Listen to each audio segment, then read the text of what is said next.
Hi, I'm Janet Yong. Welcome to my channel. I help people navigate life's transition through Chinese metaphysics, personal reflection, and meaningful conversations that inspire growth and transformation. Welcome to another episode of the Shine Your Light series. Over the past few weeks, many of you have voted that health and well-being are the topics that you'd like me to explore. Today, I'd like to share a conversation that touches on well-being from a different perspective. Sometimes improving our well-being isn't about eating healthier or exercising more. Sometimes it begins when we reconnect with ourselves, discover something meaningful, and start seeing life differently. My guest today is Nilofar, the founder of Kintsugi Art Studio Singapore. She shares how discovering the Japanese philosophy of Kintsugi during a challenging season of her life not only changed the way she viewed life's imperfections, but also helped her rediscover meaning, purpose, and a greater sense of well-being.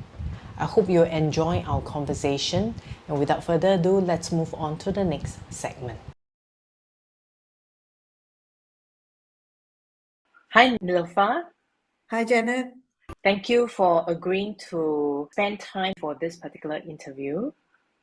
You're welcome. My pleasure. Thank you so much. No problem. I will actually start with the first question.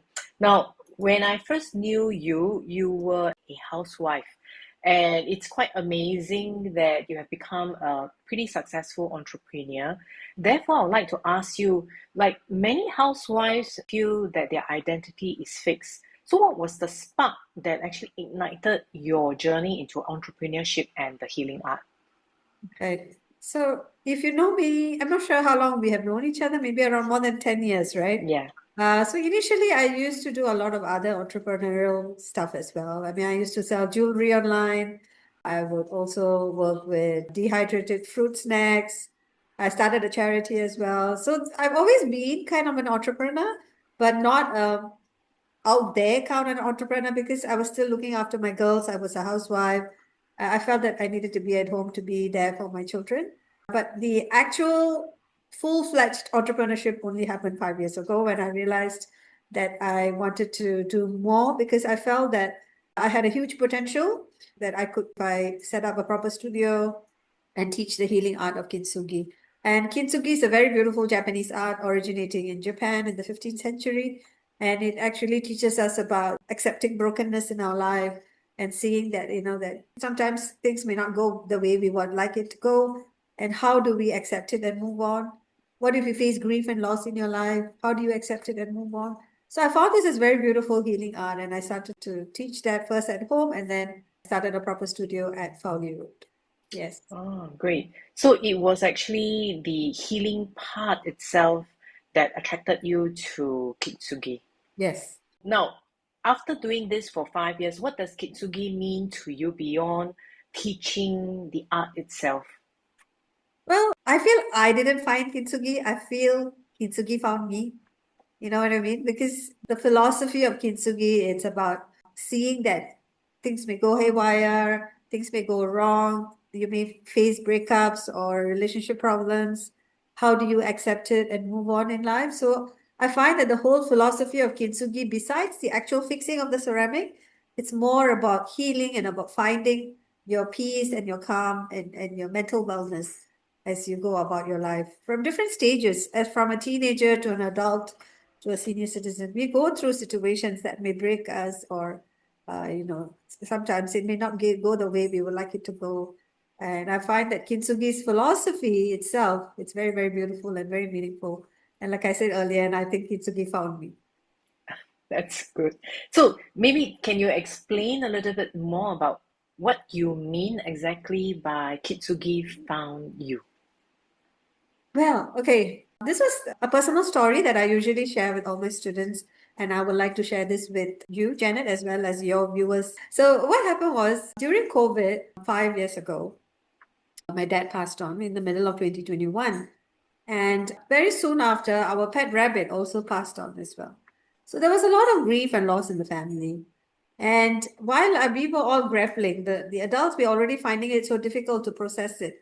my two teenage daughters at the time, they were finding it very difficult to process it even more because they were very close to their granddad. And they were finding it very difficult to accept the loss of the granddad as well as a sudden loss of their pet rabbit. It's too much for them. And I went online and I specifically typed out, how do we teach teenagers to accept grief and loss in our life? And the first thing that I saw was Kintsugi. Mm. And it was so beautiful that I found all about Kintsugi and his philosophy. And I feel that somehow Kintsugi was finding his way towards me. Mm. Yeah, that's what I meant. Yeah. I see, I see. Okay, so then how has this work changed the way you see yourself then? Oh, well. Okay. When I was a housewife, I mean, we wear a lot of hats as housewives, right? We are the drivers, we are the chauffeurs, we are the cooks, we are the cleaners. Sometimes we are the counselors as well, right, for our children.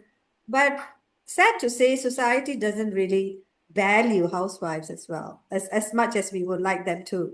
So during the times when I was a housewife, my self-esteem was very low. My health was not in very good terms. Because my self-esteem was low, my self-doubt was low, I didn't feel good about myself, I didn't feel validated about myself. That's why it affected my health, right? And I had Crohn's, which affects my large intestine for a very long time, for maybe the last 20 years. And when I started Kintsugi Art Studio and first holding it at my house as workshops, when I saw that it was very popular, when people were accepting it, and then I started a studio at Fowley Road, I felt that my self-esteem went up. I felt validated.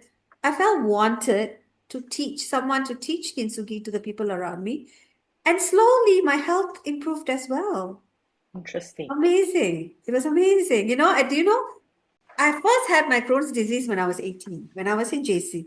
And now Wow. this year, when I'm 54, this is the first year I have not touched my Crohn's medication at all. Wow. I haven't had it. Congratulations. But thank you so much, Janet. Even when I told my doctor, he was so shocked because normally Mm. people who have Crohn's, they will have to take their medication throughout their lives. And for Yes. me, it really worked out in such a way that I don't really have to take it anymore. Yeah, my health Wow. improved, my self-esteem improved. So the way I look at myself improved. And because of that, I'm a much better role model for my daughters as well. Mm. That's Yes. great.